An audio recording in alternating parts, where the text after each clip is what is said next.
Magandang araw po mga kaibigan at ating mga kapatid sa Panginoon. Alam niyo po kung bakit mayroon pong confusion and God is not the author of confusion is because we do not have the same final authority. The main problem today in the body of Christ is which Bible is the final authority. Ano po bang salita ng Diyos ang final authority? Which Bible? Napakarami na po kasing mga Bible, hindi po ba? Okay.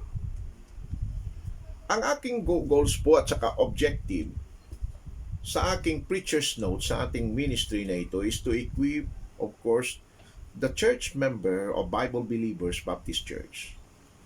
And also, to equip the soldiers of the cross with the right sword, the King James Bible, Hebrews chapter 4 verse 12, the two-edged sword. Na kung saan po si Satan does not want you to have. Ang gusto po ni Satanas ay tayo po'y magduda sa kanyang mga salita. Ako po'y naniniwala, and make no mistake about it, I am a King James Bible believer from head to foot, or to foot, from foot to head. Kahit na nga yung cover pinapaniwalaan ko pa rin na part pa rin yan ng canon. Okay. Ang Panginoong Diyos po ay nag-preserve ng kanyang salita intact. Ibig sabihin, walang kulang, pure, and perfect in the King James Bible. So, the book, the King James Bible, is not guilty until proven otherwise. So, let us put to test the King James Bible.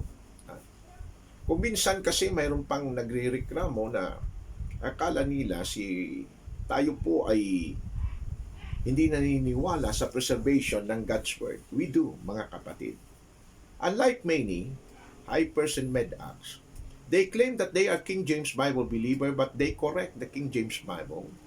Pag sinasabi ng salita ng Diyos na, for example, ang sulat ng Book of Hebrews ay si Apostle Paul ang writer.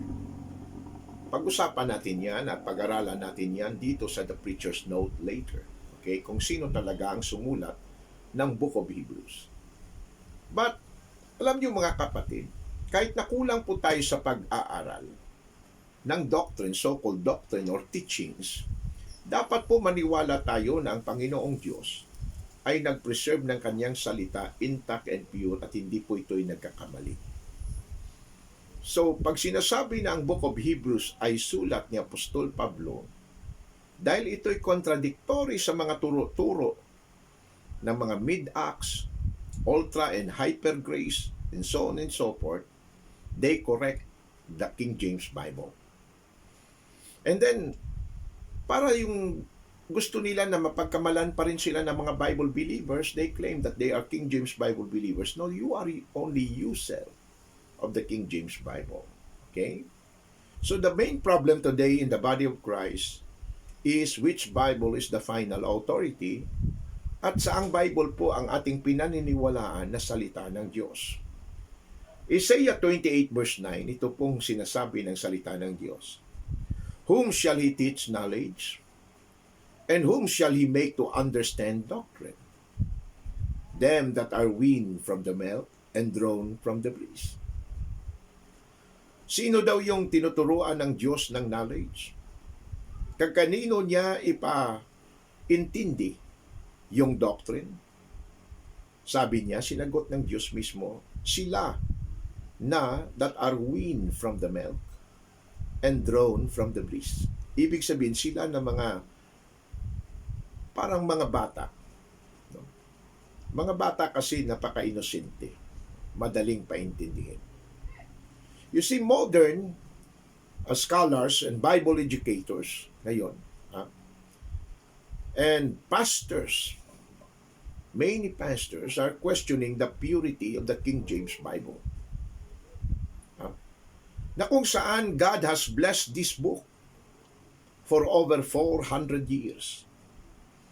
Itong mga self-proclaimed godly men of God, so-called self-proclaimed godly men of God, are attacking the trustworthiness of the King James Bible. Itong mga persons na ito, ang kanila pong goals is to elevate themselves as the final authority. Dahil daw po sila po'y matagal na sa ministry, matanda na sa ministry, and they claim to have a deeper knowledge of the language or languages of the scriptures. They knew Greek and Hebrew daw. Ito pong mga persons na ito, they are worshiper of higher education, downgrading the authority of the scriptures. Nakakalungkot, mga kapatid. Yun po'y nakakalungkot. However, ayon po sa Isaiah 28 verse 9 na binasa natin, whom shall he teach knowledge, and whom shall he make to understand doctrine? Them that are weaned from the milk and drawn from the breast. So according to Isaiah 28 verse 9, understanding of God's word does not compel you to have higher education. Kung gusto niyong patotohanan yan, then you just go to 1 Corinthians chapter 2 verse 4 and 5 patungkol sa wisdom of this world. Ang para maintindihan ng isang students of the Bible kung ano yung katotohanan, the scripture itself does not compel him. Hindi po sinasabi ng salita ng Diyos that it is a must na kailangan mong ma-attain yung higher education. I'm not against higher education. Lahat tayo nag-aaral. Number 2, God does not obligate anyone to know Greek and Hebrew. They are just other languages. Okay? Para mag-gain mo ang understanding of the truth. Yun po kasi ang excuse ngayon eh. Pupunta daw sila sa so-called Greek at saka sa Hebrew to correct the King James Bible 1611.